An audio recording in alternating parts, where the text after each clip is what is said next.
Tikulandireni kulikonse kumene mukutionera madzulo ano. Ndine Banda kukulandirani mpulogalamu inanso sabata ino ya Times Exclusive. Amatipatsira mapulogalamu wa ndi Rainbow Paints. Wow, I think K-Pitch looks amazing on the door. The electric blue cuts it for me. Come on, look at the tango, candy pink, burnt orange, okay, sweet lime. Do you like what you see?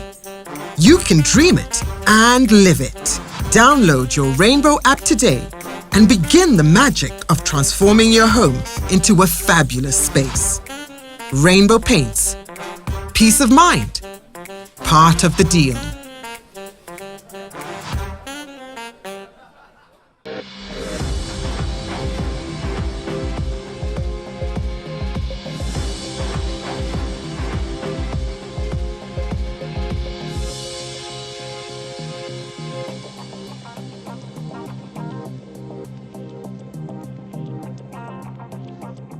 Mulendo wanga mpulogalamu iyi ndi bambo Mike Chilewe.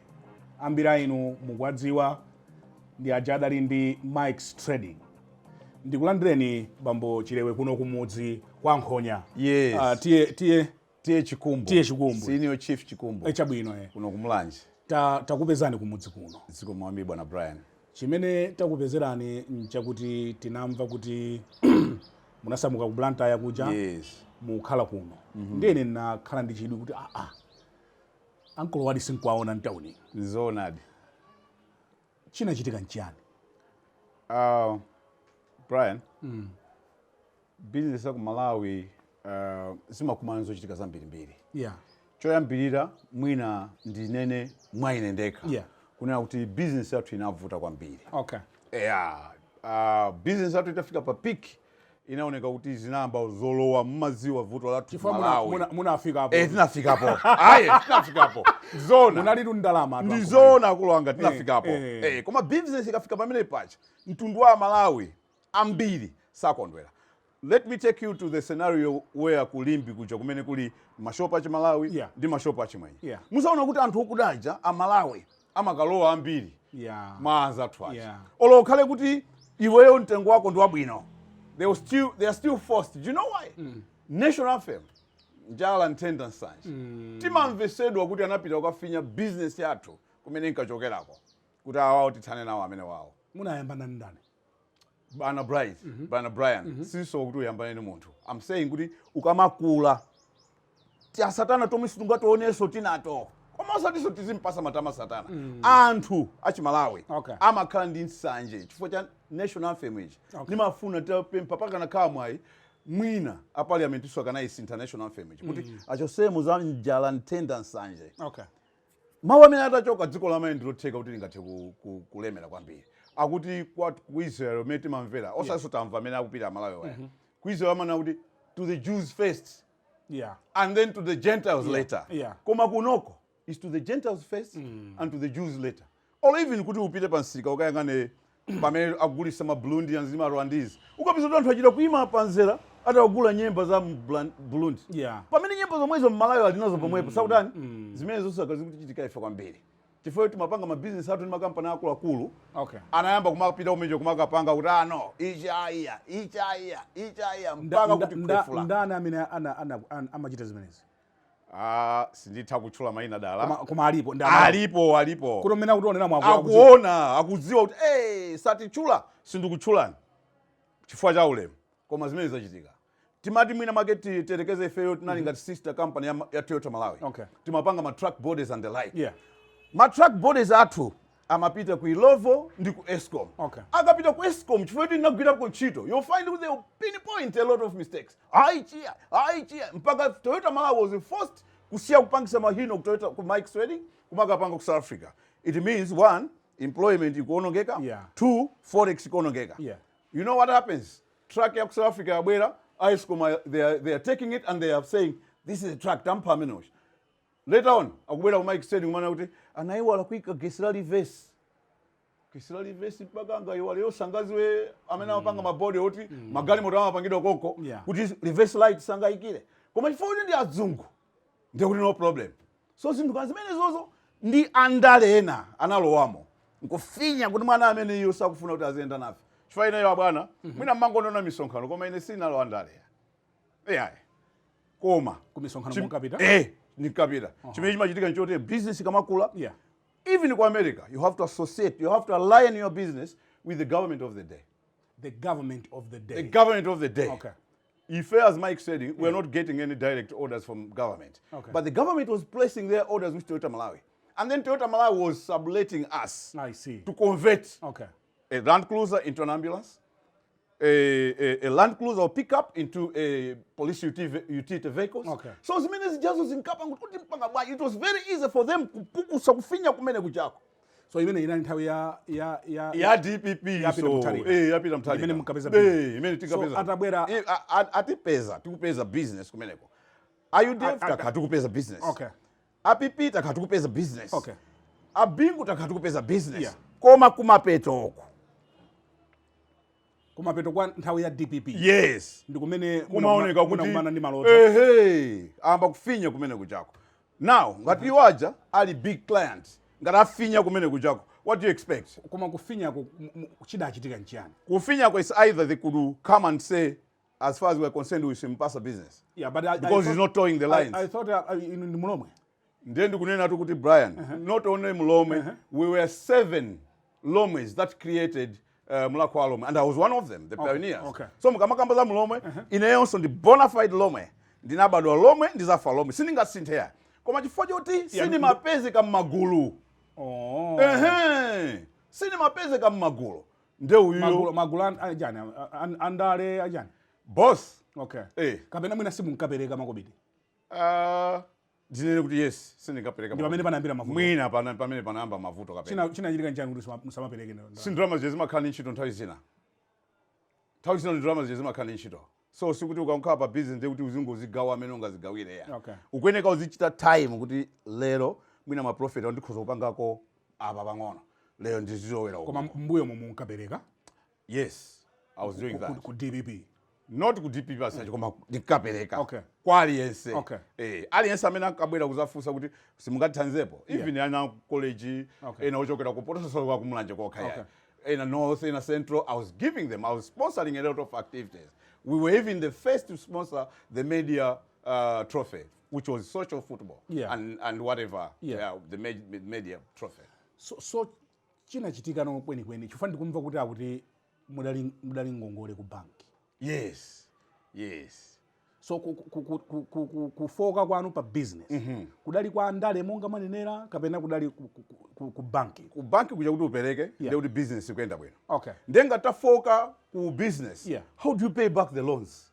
Komanso china nchonera kuti the banks also failed us. I'll give you an example. We were building a hotel in Mulanje. All right? We called it Nakatete Resort. Nakatete Resort, which is built by the Mulanje Mountain. It's just at the Mulanje, tip edge of the Mulanje Mountain. Okay. It was well positioned. You know what happened? The bank gave us a loan 100 million kwacha. And munakatenga 100 million ku bank. Kuti mumangire. Timalizise kumanga. Munamutamba kali kumanga. Tinamutamba kali kumanga. Inali pachani. Inali maybe pa 60%. Okay. Timalizise denga mutaika. Denga titaika. Okay. Koma tipeze mina ma furniture ndizina zotero. Okay. Now, hotel jesinabe kupanga operate. The bank demanded in a meeting, in a credit meeting, kuna kuti we are expecting kuti month end muziti wasandama. Okay. Mutandifotokozera mwana bwino. Mukumanga hotel. Yes. Yafika kuti 60%. Yes. Ndiye mwanena kuti tidzafuna mabedi, tidzafuna furniture. Ndiye tikatenge ngongole. Yes. Timalize ku 40%. Okay. Okay? Tifande kuti zambiri zinali sana maliza. So mwakatenga 100 million kwacha. Yes. Okay. Bank. Now the bank tatenga lero pa 1. The bank is saying, Mike, by 30th, we're not going to matibwezera ngongole. But look, guys, this hotel is under construction. It's not yet making money. It's not in operation. Where are we going to generate the funds to start paying you? No, but this is it. By then, we had another gentleman who was acting CEO for that bank. Okay. He told the credit officer to say, don't you think you're going to create a problem for this account? I don't see this working because look, we are supposed to give them grace period. Say 6 months. 1 year Yeah. so that they can complete. Yeah. And then they start operating so that they can, from the returns, Yeah. they start paying back for the loans. Yeah. So no. As far as I'm concerned, we are going to give them this loan, but they are going to start paying by month end. So this is not generating any cash Yeah. to warrant the repayments at the end of the month. Yeah. As a result, there is a gap created. Yeah. Now, with the system that the banks in Malawi, all the banks have in Malawi, I borrowed 100 million. By the time we wanted to start repayments, Yeah. the loans were already at 400 million. Then by the end of the day, they said I had borrowed 1 billion. 900 million interest. Where on earth am I going to pay to get that money and pay back? You understand, Brian? 900 million. 900 million just for interest. Where on earth could I generate that kind of money to pay back? As a result, people are celebrating the downfall to say Mike is a failure. I'm not a failure. I have been failed by the process somewhere. Yeah. The process failed. The you. process failed. The But system. why didn't you say, I'm not going to take this loan? I cannot manage to service it after a month. The need was very urgent. Okay. It was a necessity. We could not do without that loan. Then we are going to bring Yeah, in but a you could crowd. have gone to another bank. No. The banks works like that. Oh, I see. Maybe the other banks would not work like that, but I was a client for that particular bank. Okay. I could not go to another bank and say I want to take this loan. They want you to be there for some time and then they observe how you're performing. Yeah. This is my bank where I have been doing my business. Okay. Okay? So when I'm going to them, I am assured that they're going to help me based on my operation of the account. Yeah. So when I went to look for the 100 million, I was sure that they're going to give me. But look, somebody is bringing in a personal interest to say, I'm going to give you this loan, but I want this money to start getting in by the But end why of the didn't you month. go to the acting The CEO? acting CEO was in that meeting. Yeah, but- and he argued, not on behalf of the bank, but on behalf of me, to say, Mr. Credit Officer. I hear the credit officer sometimes has got more power than the see. CEO. Oh. I hear they all report to the boards. Okay. I don't know. I'm not sure. Yeah. So the CEO is saying, hey, Mr. Credit Officer, you're going to kill this account. It's not going to operate well. Can we not give them ample time, like a grace period? Yeah. Maybe 6 months, they complete the hotel, and then they start operating. From the process, they are going to settle the loan. Then the credit officer says, no, if I have approved this loan, I am expecting Mike to get the money from the Blues and pay for this loan. I failed. By the end of the day, the loan shot up to 1 billion. munabwereka ngongole 100 million. 100 million. Yes. Ngongole ija inapezeka kuti yafika At Africa, 1 billion. Which means with interest yoka, the 900 million. Kunja kutu sizitheka zimezo. Mr. Brian, if you go to the bank and borrow money, mangongola 100 million. Yeah. Ikangofika 200 million, cut off. nangasende kuti ndi double imene. That's double yapitirira double. katapira. Ata madula. Koma kumalai kuno, they celebrate your failure. So they insist to go ahead. Cholinga yote alande, akapasa jao, alitonde anthu awo ta bankaji. Do you know that? Yes. Some of them are boys for kingfishers. That you have to know. They are actually existing. I'll not be calling their names. But they know. Kuti, yo Mike, wandiona tu iweyo. Ndikukuona iweyo ndi kingfish wa awa. kuti akupatsani ngongole ikhale ngati chingwe mufe nayo. Eha, tikafa nacho iwo atenge. Ndi amakagula mokuba. Mwanimvesa chimene nanga? So anyamataja amalandira ndalama zawo. kuli katundu tuko Kuli katundu uko amayi alephera amachita kunena kuti sitikagula kwa amaiki uko tiyadikira banka akatenge fanya matatu akatithandiza. Zikuchitika m'Malawi muno. So what I'm saying is the environment where we are trading in yeah has also failed us. The other thing is, you asked me, we were a vibrant brand, Mike said it. yes Mike's trading. Why did we collapse? Yeah. The political part has been explained. Yeah. The other part is the liberalization of trade. Malawi is too liberalized. Okay. Everyone will do business the way they want it. I would give you an example. because of the liberalization of trade, Yeah. Malawi opened up to the international business, Yeah. and the Chinese group came in. Okay. The Chinese came in with their cheap money. They are building construction companies. Yeah. What happens? They are allowed to even weld their own windows. I see. So the client that would have come to Mike Chilewe is now switched into their own face. So Malawi is not benefiting anything. They talk about creating the 1 million jobs. Yes, it is doable, and I know it's doable. But this Chinese has got his own Chinese employees, welders and everything. They have been given 20 schools because they are very fast. And I learned everything from them. I learned something from them. Okay. They are very fast and quality conscious. But they are allowed to weld their own windows. What the government could have done was to say, we have given you this contract to build these 20 schools, but you're going to buy the windows from Malawian manufacturers. That opportunity is not there. I don't even think that somebody would think to say, let's go and check if this is shared. It's not shared. That means the whole bunch of money for the contract is siphoned back to their countries. As a result, Malawi is grappling for failure to employ people. Oh yeah, kuno anthu sakulembedwa ntchito pamene ife tomwe aino ake adzikoli taononga. So pamene tikutsekula, Yes. tikadasiyabe kakota kena Yes. kuti ma business a Malawi. Azipanga is. Koma Mr. Brian, I can challenge you kunena kuti mukachoka pano, mukalowe mipanda mene mulembedwa construction, Chinese construction company, kapena Chan construction company, mukapeza they are doing their own welding. Kale, they were getting it from people like us. We were employing Malawians. Yeah. We were paying whatever was supposed to be paid. Yeah. But now, it's cut off. That's why you find that most of Malawian entities are collapsing. Because preferences... So ngongole inali ya hotelo. Yeah, hotel. 100 million. Yes. Muda abwezapo pang'ono. Tidabwezapo pang'ono, yes. Mudabwezapo. Tidabwezapo pang'ono. I can't remember. Koma mwina 100 ina kwana? Could be, yes, yeah. Around there.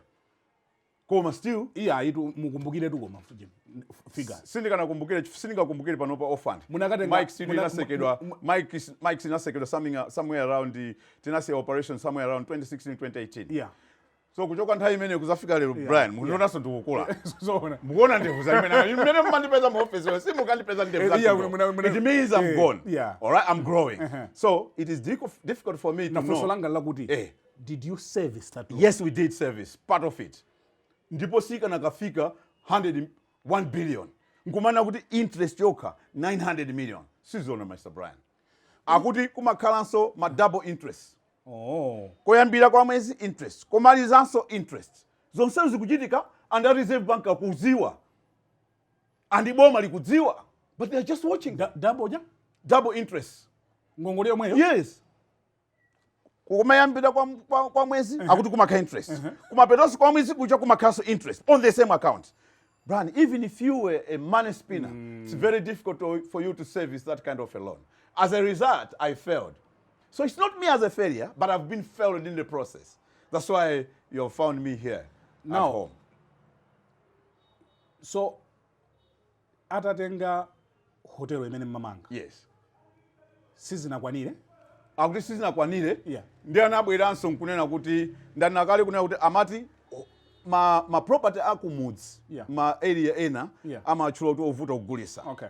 Kusonyeza kuti iwobe amakhandi interest kuti azalephera tizagulisa. Akuti ndi ovuta kugulisa. Ndeni madabo abe kuti ovuta kugulisa nanga simaisa ndibweza ngongole. Yeah. Ndiye kuti ukalephera zavuta kugulisa.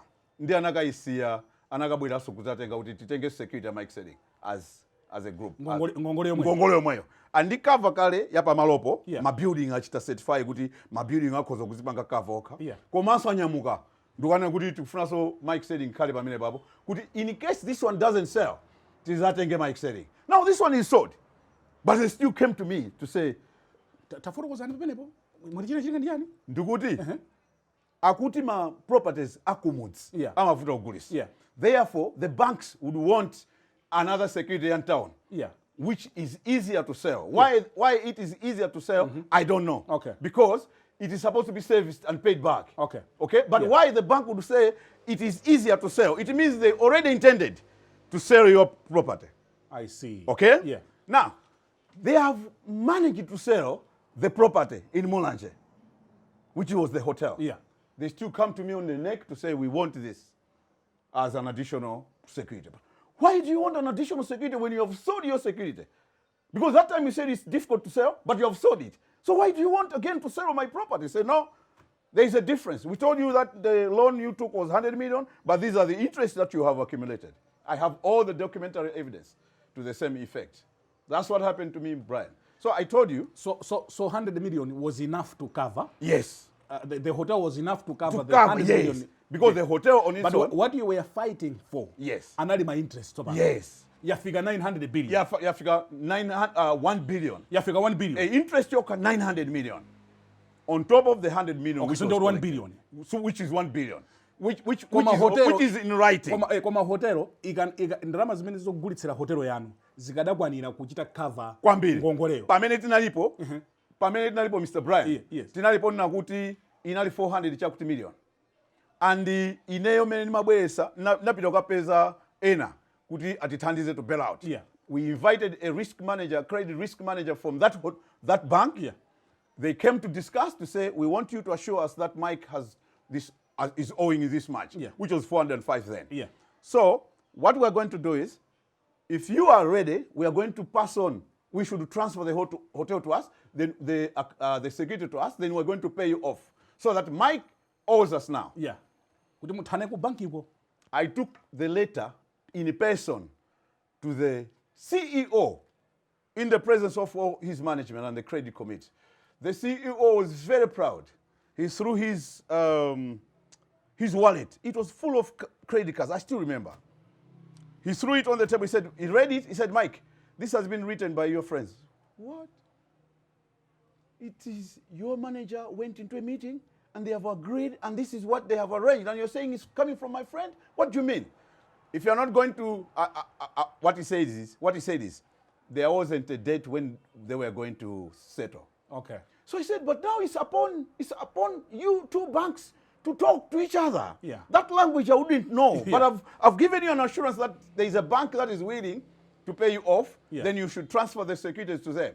He says, if you're not going to bring me tomorrow a letter which is indicated, even including the dates when they are going to settle, we are going to sell this property. It meant they were pushed. I told you that there were forces behind. Mm-hmm. It meant he was pushed to sell the property. Because he was supposed to smile, to say, wow, I'm going to present to the board to say, Mike, we have recovered our money. Yeah, we have recovered Mike our has paid off. Yeah. And even that time when they were selling it, what I owed them was 405. Yeah. But they sold it, I hear, at 450. It meant they were supposed to come back to me and say, Mike, here's 25 million difference. Yeah, yeah. But they're coming to me to say, we want this property as well. So I ended up being forced to sell the property. You sold it yourself? Yes, I sold it myself. Okay. But under push, because they were pushing to sell it again. They even knew that the client wants to borrow from them and pay me. And they were processing the payment to pay me with the difference. But they still sent their valuers to say, go and value that place. We want to sell it. I've told you about the big fishes out there. They are big fishes. They are big fishes that would push the bank boys to sell your property so that they can get it at a cheap price. Despite all the sweat that goes in. That's the pain that I go through every day. I thought there was an issue ku parliament kuya interest capping. Yes. It can address the challenges that you are facing. Brian. Brian, let me tell you something. Yeah. In Kenya, one of the commercial banks was owned by the president, then Kenyatta. Yeah. The interest were just around 17%. But people were complaining to say we are suffering of higher interest rates in our banks. They thought because Kenyatta has got interest or vested interest, knowing that by reducing the rates, he's going to lose his profits. Kenyatta one day said, all you banks from now on, you're going to reduce your interest rates to 14%. It means the president can do the same here. But why? This is not happening. Then I don't know. But a lot of Malawians are suffering this, where we borrow 100 million and we're asked to pay back 1 billion. Where are we going to generate the 900 million? Yeah. So the interest capping statutes should have been invested in Malawi through the parliament. But why it is not taking place, I really don't understand. I really don't understand. That should have been done now. Yeah. All these things that are becoming expensive is because of that interest, Yeah. which is sat on by our members of parliament. Because I hear it is amidst their whatever they do in the parliament. Why are they not doing it? So we are going to suspect to say maybe they are conniving with the banking institution to say don't touch the big fishes. But you think that's the only solution that we have right now? Yes, that's one interest capping. Interest capping is killing a lot of businesses in Malawi. You see, most of the other international owned businesses, they are borrowing from outside. The interest is very minimal, manageable. Unlike here it is more than Caterpillar. Yeah, it's more than Caterpillar. As a result, businesses cannot thrive, but they'll fail. So, without putting blame on them, I failed. I'm not a failure, but I've been failed by the system. Tichireso kachichewa pang'ono. Yes. For our chichewa audience. Yes. Tuchulutsa chizungu. Ena abe amanena kuti. Inuyo Uncle Mike. Yes. Bambwa. Ngakhale kuti munali ngongole inde. Komanso you were living lavishly. Thanks very much. Maholiday ku America. Zona. Ulendo wina munapita ku America munakabwera ndi chigali moto ntawuni monsemo anthu kudabwa kuti. Zona. Kuti akuti chilinkoni. Zona. Chifukwa tu ina abambo Yeah, inu. Cadillac Escalade. I'm a man of taste. I am a man of taste. You are a man of taste. And I will not change. You are a man of taste. Yes, I'm a man of taste. Yeah. Ndiye ndikunena kuti. Yes. Ndi your appetite for zinthu zabwino. Ndalama zo zikanakhala. Zikanakhala nimazibalance. Holiday ku Dubai. Ndiye kuti banja lonse mwanyamula ku America. Zimagali moto zopuma. Mati Cadillac. Cadillac Escalade. Ndimakumbukira Inali po imodzi yoko. Yofira. Imasinta color. Imasinta color? Kukamada imaka blackish. Masana imaka brown. It is known as black cherry. Not black as black color, but black cherry. I love, you know what? Let me tell you one thing. Nikuze na jibwena nga Brian. Ineyo, ndafika town muja, ukachokako. Banda Sports Club sinafiki. Country Club sinafiki. Mulanje Golf Club sinafiki. So no mati ndizi zipepesa bwanji. Ndinoneka umazipepesa chifani magwira chito. Ndiye kuzipepesa kwanga nimakonda magali moto okongola. Nimakonda nditenge family yanga, also girlfriend. Ndikacheze naye kunja. Sindi ni mamwabwino. Zimenezo sindi zimene zimaononga ndalama. Yeah. Chifukwa ena akuzonena kuti inde ngongolezi zidakwika pakhosi. Yes. Amfumuwa. Yes. Komatu amfumuwa. Ndiwokonda zinjewi mtundu wonse. Yeah. Mtundu wonse. Yeah. Tikatero ndetila kwisa. Amfumu asakonda zinjoyi. Koma zioni kamalowa. Na also apeneka kuzipepesa. Ndiye nabuza kuti Mr. Brian, tinakababu kuti even mundekepo nimakwenda ku business class. Do you know why? Usiku business class ija ama ku economy class nonse makandi ma TV yanu kumaonera aliyense yake mukuziwa ino. Ku business class kuyaso kumakhala mozimozi. Koma anthu aku business class saka business manager ya ama segula laptop yawo ndikwamba kugira ntchito. Yeah. Ndiye chimene mapita ko chimene mapita yako sa school. Koma chimene mangu yanga kuti awawo tiziavuta. Ezona. All President Trump wa America analephera business kangapo. Yeah. Koma chifukwa chakulephera kuja zinampanga kuti aphunzire kuti okay ndimalakwisa apo. Therefore ineyo kukanakhala ku West Africa ngati Nigeria, Ghana, mabanki akanathamangaso nawo kuti amenje ndiye graduate ofuna timpase ngongole. Chifukwa kuti akuziwa kuti akapanga zachibwana izo ndizo zimene zimaona nga zachibwana ndiye kuti alephera. Ndiye mwagulitsa hotelo, mwagulitsa Mike's trading properties. Yes. Sinagulitsa hotelo, alanda hotelo.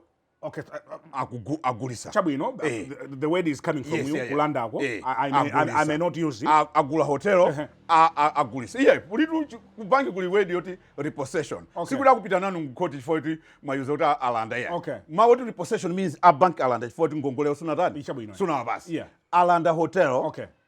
Ndiye akubwera nsuta alande so Mike said. Ndiye mwamwa itapeza client tagulisa. Ndiye anatenga koso the chunk. then nyumba ya ku Blantyre nayonso chimodzimodzi nkhani yake yomwe banki inanso imeneyonso so ngongole zinalipo ziwiri ngongole zinalipo ziwiri uku 100 yes kwinaku konso about 100 ndizimene zokanjoera zimenezo zokanjoera ku Dubai Mr. Brian sizokanjoera kodi inu simapita pa holiday ine ndimapita holiday sopano ndiye kuti kungokona ndikumene tine kuti basi abrian abwera kuzanjoya kapena ndingofusa mene inu yonzanu zaenda ku khoti kuti mupita ku holiday inu mukhalike tu natakalika ba moti mpira holiday kunena kuti annual holiday wapanga zako umayeneka ukazipepesa kwapumako pang'ono ndiye you have choices koma numadziwa kuti ndingiri ngongole ku bank achimwene ndimapita kwagula katundu ku China mboni anyamata amene amagwira ntchito ndine ndimatha kutenga $10,000 ndikupita ku China ndikupeza kuti anthu aja andipangira chilichonse as a client andibukira 5-star hotel anditengera ma transport chakudya akulipira okha ndimabwerera tu ndi $8,000 nkuzabweza ku Mike Chilewe so msango yaona kuti munthu yamapita kwakuti amakanjo yayi no I'm very shrewd kokhapo ndesi ndingakuna mizeni you are very shrewd nanga ushrewd nesi sudaoneke bwanje mpaka munthu kumulanda hotel $900 million ndikanatenga kuti interest ya $900 million ndikanatenga kuti siandigwira khosi siandigwira business aigwira hotel bank Chilewe yagwira amakagwira bank ija amakagwira business ija kuti ulephere kuchita service malone ndi amakafinya bank ija kuti umulanda amene chifukwa zimene zinanchitikira zimachita kuoneka kuti izizo sizanomo. I'm telling you kuti nali ndikalata yona kuti amaikiwo tiyapasa ngongole imene ali nanuyo mutivomereze kuti titenge ngongole imeneyo tibweze akuti sanalembepo date yochita seto si zinali zoti yangoimbira na mafoni monga mabanki yes imachita seto ngongole yanu inali banki ina okay tapita kukapanga approach banki ina kuti ife tafika hapo akozodanda katundu yatanda katundu ndi timafuna kuti mutitanza la okay they looked at it and they said this is a viable project tikupasana Mike ndiye tilemba nkulankhula nawo so twanza wacho nkuvomerezana credit ama risk credit manager whatever nkugwizana mene mujamu ngupindi kuti basi tilembeni kata ndikulemba kala ndinayo kope nkupita nayo ku banki uja abanka akuti CEO akuti Mike I have seen your letter maybe azangu ngokulembera ndene I'm not taking it until when you write kuti azalipira siku laliti this is very unfortunate ndiye nosema nabwerere bwanje kuti akufuna nazimvera chisoni nazimvera chisoni Brian nazimvera chisoni kwambiri so pakati pa mbali ya 100 million muna nayo ku banki ina munaninso ndinaso ina imene ndimene adakulanda nyumba panali business yoti pangeze mezoso unfortunately kuti simuopa ngongole abambo sindiwa pangongole sindiwa pangongole nanga kuli banki ina kuli 100 million ndiye business yoti imene ndi mukatenga suku inaso ndiye business imene mu business umaphunzira kuti kodi ndikapanga ichi chimene chingaombole ichi khacheti ndo makatokosa ichi kuti chipange bailout ichi yes so sikuti ndikanangona kuti basi ndingosiya basi mwakuti ndineneka kupanga service kuti gap imene tiipange chifukwa yoti by then timakhati kudziwa kuti tikhati kumaliza ajawati pasaso allowance grace period yoti malize mina 1 year and then start paying which meant kuti we were going to get a softer loan from this new arrangement. That's why tinanyamuka kuti mwina tikapange izizo makadi lake adapita sokuti agali moropuma makadi lake napa sana basi basi makadi lake gamo zoseja munga kwenda town sinanga malone ajosa malanda so zinthu ngazimene zonse mpaka magalimoto Brian inuyo pamene muli inu kuti TV ku mukazafika kuti mufuna musegule ka TV sinanga ini TV mukazafika kuti mufuna musegule TV muzapeze kuti makamera ngati awasimuka kwanise kugula ni ndalama zake. That's right, yeah. You'll be forced to get a facility to buy better cameras because pomati inuyo mukuchita garage mufuna musegule yanu by now you know kuti kamera isichita bwino iyi matentha mofulumira therefore ndikagule ya mtundu wakuti or even my area achichita kuyangana yonchi so imene ndimene ngathandize you cannot buy it from your pocket. Okay. Yes. Trump anachina makulemba kuti billionaires use other people's money. Tichite break wangono. Ziko mkwambia. Tatokoza kwa basi.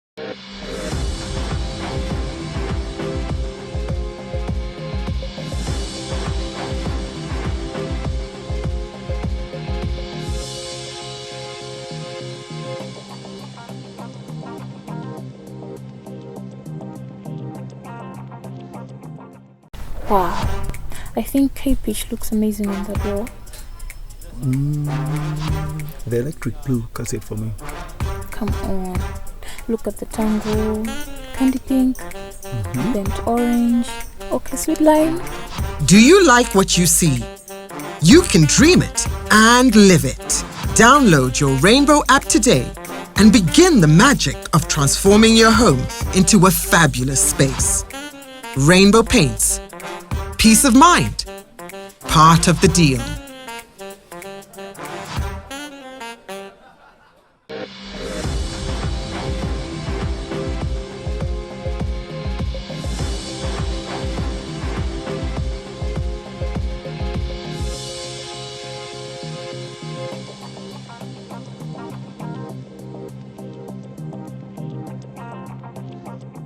Hii ndi program ya Times Exclusive ikuluka pano pa Times Television ndi bambo Mike Chilewe amene adala inu wake company ya Mike's Training.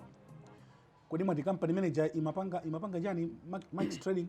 Mike's Training inali company imene imapanga zisulo kuzidula nkuzipinda nkuzocherera kupanga ma product olekanalekana. Tinayamba ndi ma window frames, ma door frames, kenaka tinachita graduate nkumapanga ma billboard amene mmaona munsewu mucha. Ma billboard. Yes, kenaka tinakalowa kupanga nawo ma truck bodies. Imene ili ngati kuti inali ngati yochitira ndi anthu makampani akulu azungu. Ife nala mala oyambira kugula machine ngati machine amene amachita azungunso kuti tikhale nawo machine amene umadula machine aja nkumapinda kukhala ma door frame, kukhala ma truck bodies, ma ambulances, magamoto a police amaona munsewu. Timapanga ku Mike Chilewe kuzera ku Toyota Malawi. Yes. Amakupatsani contract ndi Toyota Malawi. Kuti tikumane ni ma standard awo zinatengera kutenga anyamata athu kupita nawo ku South Africa kumene kumapangidwa ma truck bodies ena. A Toyota omwewo. Kuzera amati Toyota Tusho, the head office ya Africa. Yes, anatipanga assign kutenga anyamata athu ifeyo kwalipirira ndi training yonseyo tukapanga ku South Africa kuti aziwe kuochera kwa ma borders. Ndio kuti ma truck bodies aja timamba kumapanga ndi fa Mike Chilewe. Yes. Mapanga ndrama. Timapanga ndrama, yes. Ndipo inu mmoyo mwanu mwagwira ndrama nkoma. Achimene ndagwira ndrama, inu mbuziwa. Tizichita kukumbushana. Panthawi imene mmavala mashati olemba Mike. Ndimakumbukira. Kwambiri. Timavala mashati olemba Mike, apa Mike. Cha tai Mike. Ndikunena kuti sini masewera kwambiri. Malo amene mukuziwaja sini mapeze kamonso kwambiri. Sindikunena kuti malo acha betu. Ineyo nali antisocial. So chifukwa nani antisocial nimatha kusunga kandrama kokwanira kuti nditha kuzipepesa ine banja langa. Maona amene ndeni mazipepesadi. Koma moyenerera tuma mwezi wake. Maonjeza. Pamene kuti Brian wakapisa. Maonjeza kwambiri. Maonjeza kwambiri. Ndimagwira ntchito ineyo. Mpaka mwina nthawi zina imatha kufika mwina 24 hours kugwira pamene pachi. Munthu amene asazipepesa amene kuzipepesa. Koma ine wakunja inu ndi amene mamande coaches inu. Ndi amene maona ngati kuti munthu yakuzipepesa kwambiri. So nyumba adatenganso a banki ku Banda. Yes. And mudapezeka kuti mulibe pokhala. Yes. And siku lotenga nyumba imeyo ndi zinali zachisoni kwambiri. Tafotokozani? A banki anabweresa security company yake yovuta kwambiri. Nkumatenga katundu athu malo mumsiya panja apa akutichosa nyumba pane popo. Amakaponya panja pa gate umachita kuchola katundu. Banki yagulisa kuti nyumba ndeye kutichosa nyumbayo. Ndikukatenga security company yovuta kwambiri. Primitive. Tinagula mazi ngati lero 20,000. Mwana akulira wa mmanja akummana kusanga mazi amene si awonso atuluke panja. Katundu amachola makaponya panja. Malomo tracking analowa muno kandi ya glaze ka iya momwe apa nsikawa anyamule katundu awa amaika zipita kumulanje koma amaika makaponyeredwa katundu museko mache ukangati mala yawo achonemba Mike Chilewe anti awata awapeza to awulukira apa nkumatola zimene zinachitika nziko uno zimene zachitidwa ineyo kukhanga kuti ineyo ndi waziko mwina la Burundi kapena Rwandiza kuthamangisidwa kuti mwina ampeza nzina zake zosakhala bwino kuti akunthamangisa kapena iye wapezeka ali mutaoni malo mokhala kuzaleka zanichitikira mwinaso Burundi yamachitidwa ulemu koma ineyo katundu wanga amatengedwa ndikumaka phwanyidwa panja pachi pa gate ari akuchosa nyumbamo akufuna kuti nyumbayo atenge ino yake amene akula saka dakupatsani mpata kuti mutuluke kapena adakupatsani ndiye simudatuluke ayi panali injunction imene timakambirana malinga ndi imene zimayendera zinthu zimenezo all right ndi akuti atachosa injunction ndi anapanga zoti first and verse ndi tsiku lomwelo kubwera malomoti akanatha kunena kuti atapindapinda ni matresi anu muzacho muchoka nkucha ndi chonde twete koma iyayi atatenga injunction achosa injunction therefore we first anvest ndiye kunali kutenga katundu ndikumaka mponya panja pa gate tinawo even ma videos zimene zimachitika pamene anthu anatepatepa tinawo umboni umenewo kuchola katundu odula mmene mwandinena kuti ndimagula zinthu zodula even nyumba mwanga Brian nyumba wanu ndesindanisana bwana ayi ndizakuonesani ma picture mukaone table imene majera ndimanena kuti ine nimagwira ntchito ngati kapolo ndiye ndimafuna ndidye ndigone ndikuyenda ngati mfulu yes ndiye mulandi katundu ndiye ndinalinso katundu wovuta kwambiri nyumba mmene mayione a Cadillac pansewu ndimenenso nyumba mwanga munalire koma zogula moyenerera zogula ngongole iya Brian zogula ngongole mukatelo kugula kwisa zogula ngongole iya Brian abanka natenga iya Brian iya osati zogula ni ngongole zogula moyenerera tanati kuti ifetu zinthu yetinamanga banki imabwera kumapeto so ndiye kuti mukanena kuti zogula ni ngongole zikhala zovuta kuti zikhale choncho I mean I built the hotel yafika ku 80% kumene ndikupita ku banki it means kuti ndimagona pankeka ayi mumamva bwanji Uncle Mike yes mukamadutsa pa nyumba imene inali yanu mwina hoteloyo simatiri mulanje konkulu yes mukamadutsa pamene popo what comes in your mind mukaona kuti zinthu zinali zanga ndadziluza mumamva bwanji chimene nachita ine ndikuuze ni chonchi munthu ine even that time nalopemphera kwambiri okay yes mpingwa living waters okay mudakala living waters yes up to now ndiri ku living waters kumudzi kumudzi konkuno okay simakapemphera town iya simapemphera town ndio kuti munasamuka basi ndinasamuka ndiri kumudzi kuno okay ndichita kuchokera kumudzi kuno mabweraso ku town mubwerera ine ndibwerera and in a bigger way Mr. Brian in a bigger way oh yeah in a bigger way chifukwa nthawi iyo yandipasa kuti ndinene kuti ine ndikumazitchula kuti kunotusa kumanizolo zina kuti Mike Chilewe akumanizolo zina kuti Yobu one Bible the job of the Bible amati Yobu Yobu analolemera kwambiri koma anasauka chuma chache tikuza unoyo chidatengedwa ngandi a banki chifanali a Satana ndi anatengedwa ndi Satana ndi koma Mulungu anana kuti Yobu ekausa mupe kutoko inenso Mulungu andisiya ndi cholinga ine ndinalimba mtima kunena kuti sindizipha chifukwa Yobu amene ndikusatiraye Mulungu anankwezaso so ndili nazo zonna kuti chifukwa ndinapanga izo namanga chechi nagulira mipando iyo ndinathandizana skulawa amene akundipempherera akuti nthawi imene mudalolemera kwambiri munamanga machalicha kwambiri kwa basi chifukwa ndinkafuna kuti uthenga wa Mulungu ukwaniritsidwe anthu amene akupemphererana anthu amene amandipempherera ndipo anthu amene aonesa chikondi panopa anabwera kuzandiyendera kwa basi mpingo wathu unabwera kuzandiyendera in a bigger way ndipo ndinayamika kumwamba munapereka dzindalama kuchali chino Mr. Brian ndimagula galimoto double cabin kumpasa busa wathu abusa ife sitingamakwere Cadillac inu mkuyenda pansi galimoto yanu iyi muzikwera imene kapangeni license tachitapo zimene zozo my question was kuti mumamva bwanji mukamadutsa pa zinthu zimene zinali zanu mukamadutsa ngati pamene panali Mike's trading pachitawira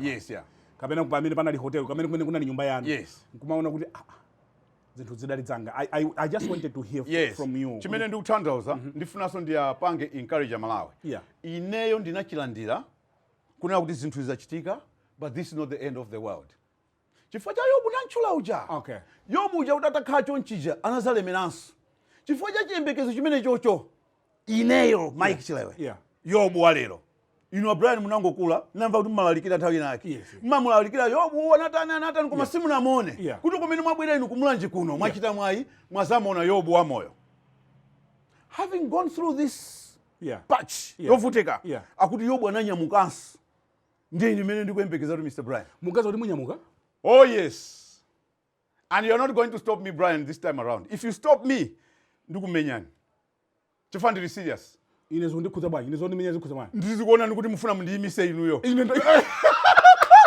alipo amene muli naye kumtima pano koma angodziwa kunena kuti ulendo uno sitikutha kumuyimisa Mike adzukanso Mike adzukanso ndipo muzina la Yesu Mike adzukanso mukuona Brian bozo Brian mumve zimene simunalakirepo bozo uwo ka space kankakang'ono apapo koma ikapo bozo kuti anyamule pila imene inyamule space iyo ipamwambayi nanga thambolo walimika bozo wake ali pasi inu simuzoni ni mulungu amene chifoti chimiji chikanagwa nanga malonga tawa ngono ayikawo bozo kuti agwire chimene okay kuti roof isa bozo asawo lisagwe inu kwanu matijana pillar yes pillar in English pillar yes pillar ili hapa kuti ngogwira ka space kaka ngono koma mukayangana mitamboyo inu munamva kuti ndege yakola bozo kapena pillar yagwa koma munamva kuti thambo lagwa akuligwira ni ndani amene akuligwiralo ndamene ndikumuyangana ine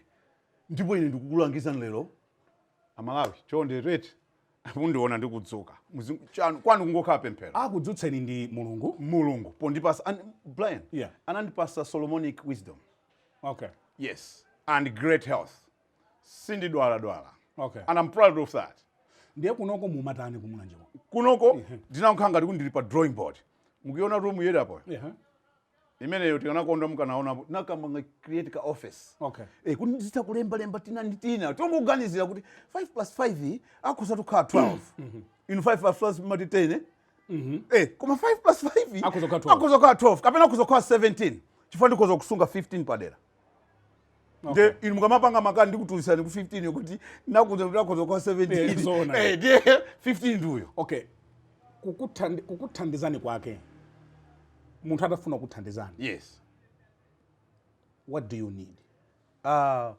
ndanakale kuti kutakhala ngati kunja kucha koma mwina Malawi so akhoza kuphunzira chifukwa ndamva kuti autampinganyira kupatsani 20 million khani manager asanayankhe iwo ndinamva chisoni kuti anafulumira kayankha ku National Online kuna this is fake news sinapase Chilewe 20 million ndinazimva chisoni for one sina pemphe kwa mpinganyira ndipase 20 million sinimapempha kuti amundipase chakuti two ndinapita ku banki kwa ukaona nawo abwana mpinganjirachi kuti andithandize hotel ndipo abana mpinganyana ndipasa hope yoti andipasa ndrama zopangira hotel tinakaona na face to face koma sana chiti anakapasa enawo sono ni madabu akuti ampinganyiro omwewo ndi akandipasa 20 million olo nkhani imene itatuluka ndikhoza kuonesani ndimakana anthu akamandifunsa ndimauza no this is I believe this is fake news so simunalandire 20 million sindinalandire kwa mpinga iwonso analembaso pa National Line kuti sinapasa Chilewe ndipo I had no problem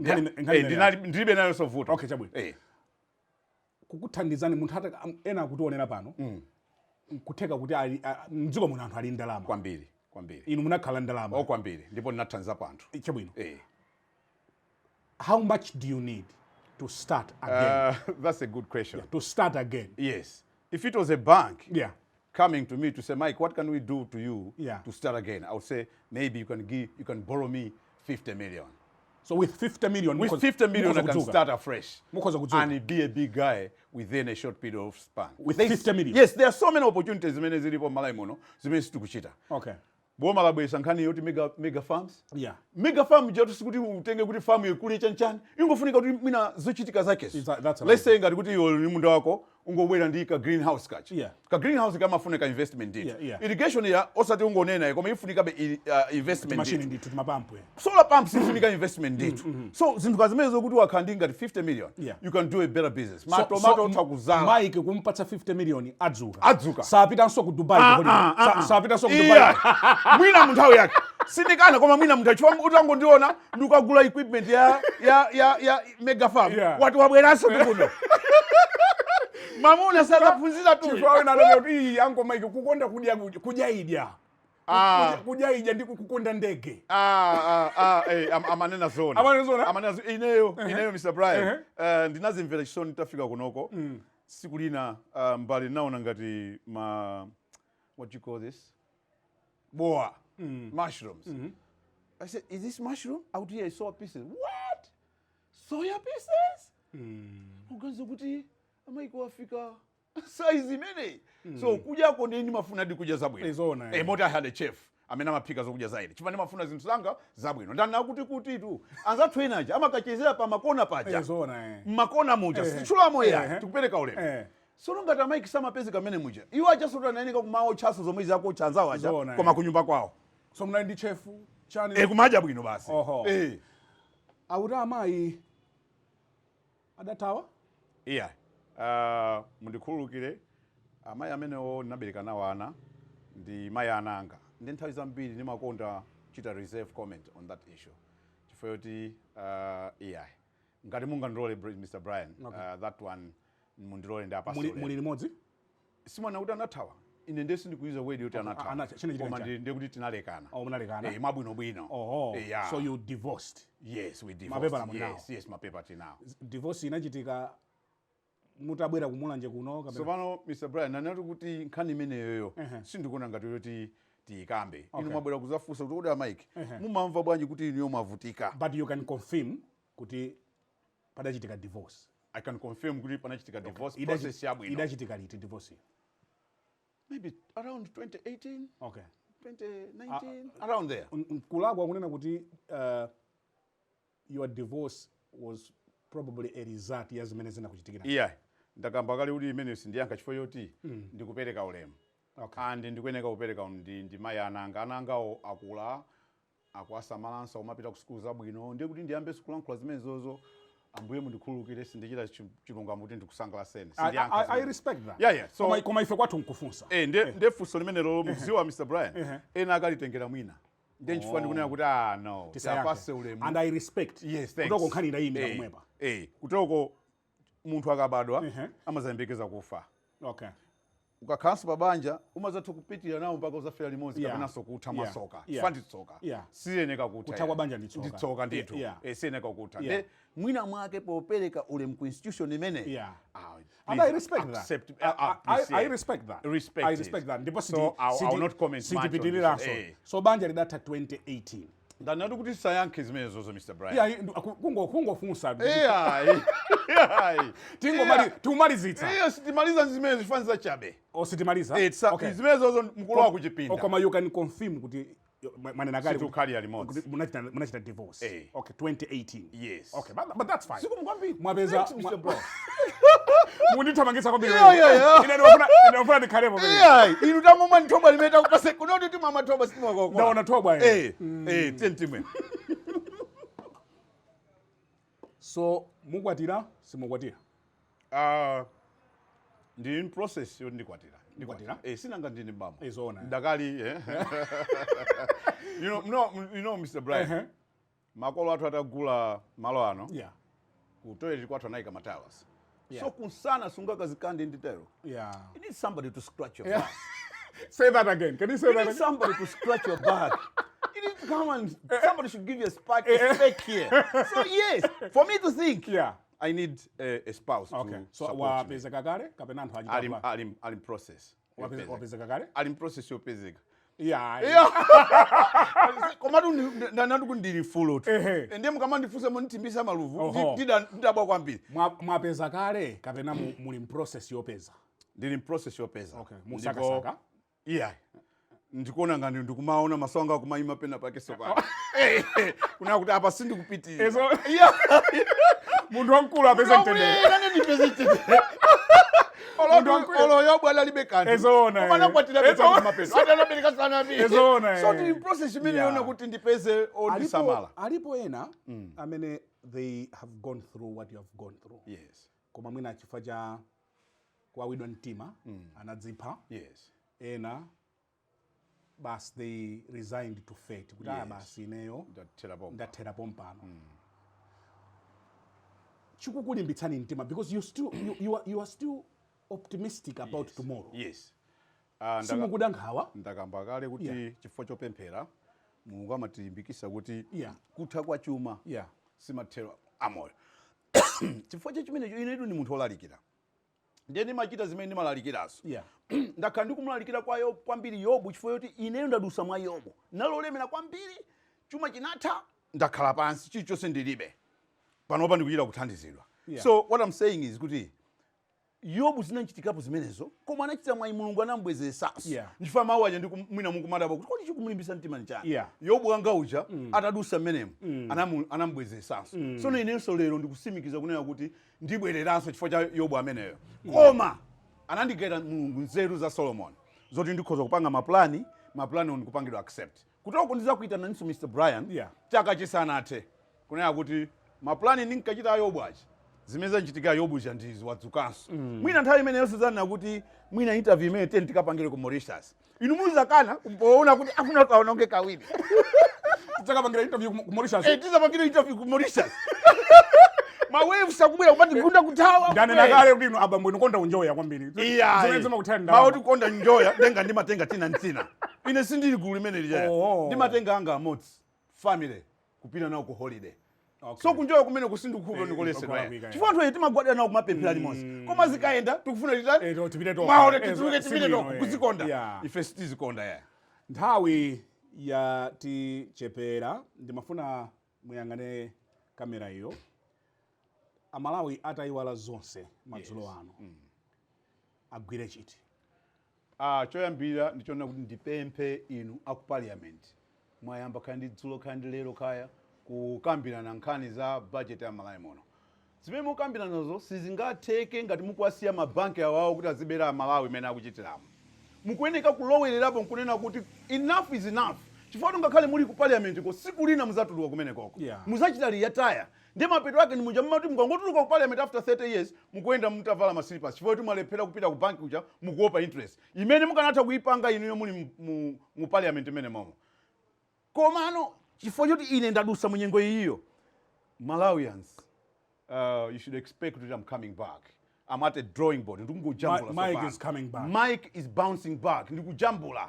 Ndine munthu wachikhulupiriro mutha kundiona kuti ndidakali ndi mphamvu. Kumva kuti Mike wagwa lero mufunso chachitika nchani. Chifukwa mukundiona kuti I'm still fresh. Yes. So chifukwa chachimenecho ndikulimba mtima kuti musadandaule ndibwerabe kati supporteni imene munkachitira mucha koma osabweresapo ndale zokolana mendo. Abingo anandiuza kuti anthu Malawi muno amaona ngati ndale nzokolana.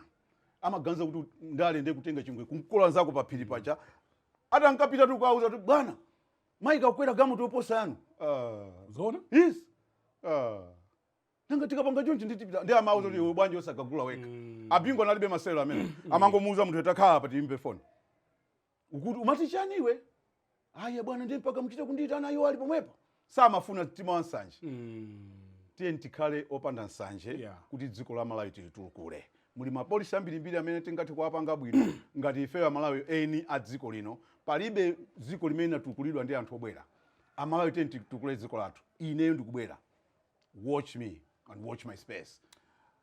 Uncle ife nangasida kudziwani kalikale nditi mangoti uncle Mike time menye munali angono ano ndi abambo anzati musayambe tikulukireni ndabwera mwaule ndikuziwa mtu kanabe komati ndikufuna ndikuyamikeni bambo Mike Chilewe. You have been very candid. Thanks very much. And chokomera chake nchakuti you are carrying yourself with a lot of hope. Oh yes, hope. Kuti mawa libwera. Hope is what drives me. Yes. And for that I think mwalankhula kwa anthu ambiri chifukwa zimene zachitikira inu zachitikiranso ena ambiri. Koma kumazipa nditu kunena kuti yayi simathero Malawi muno suicide kukwera. Kodipo ngukhumudwa basi tawe mwe chingwe wampeza mkazi wako apangazana chingwe wampeza mamuna wako sanganitero chingwe iyayi kumalimba mtima kunena kuti ambuye mulina necho linga inuyo sindizipa. Mabanka amenewa ndi ati kwenikweni. Mabanki awawo sindiachula chifukwa siku linake iwo akho uzazinamiza kuti tengere Mike ku court ndi pamene atuluse umbono umene omboni muli nawo. Yes. Makata onse amene manena ukuthi kutenga loan ya 100 million kunduza kuti ngongole yakwana 1 billion ndi nawo. Kunena kuti Mike wabweresa kati atafuna ombole property yake banki nkupitizabe kugulisa unena kuti sanalembepo siku logulisira ndi nawo makata amenewo. Siluni unena nkhamba kama chabe ndanenapo kuti ambiri solephera koma chita kulepheresedwa. Yes. So simwachula. Ine sindachula po wapa saulemu. Koma siku limenelo yo mene ndikutero makudziwa kuti nkhondo ilipobe. Tikafika umulisha ku Mozambique yamati aleta continue. Nkhondo ilipobe. Ndikufuna ndikuyamikeni kachiwirinso makamaka chifukwa cho tinandira kuno ku Mulanje. And ife malo mwa Times Television. Tikufunirani zabwino zonse. And we are optimistic. Very optimistic. Remain so. Zamawa. Ndipo inu yonse ndikufunirani zabwino chifukwa choti Malawi muno muli anthu amene akuchita bwino koma munasankha kukalankhula ndi Mike amene akutchedwa olephera. I don't think ndinolephera mungopezera mphamvu. Mena kuganizira Kuti mayi. ndege ikamanyamuka imatenga mphamvu. Iyo sakudziwa. Iwo mungotengera mphamvu. Iwo sakudziwa kuti Tukuyamikeni kwambiri ankomani. Tatokoza kwambiri kwambiri. Ziko mukambiri. Pamene panso ndiye pamapeto program yathu madzulo ano ya Times Exclusive. I was privileged kukhala ndi bambo Mike Chilewe amene adali ndi kampani ya Mike's Trading. Ine ndi Brian Banda, malo mwa ife tonse kuno ku Mulanje. Kukuyamikani pokhala nafe and goodbye.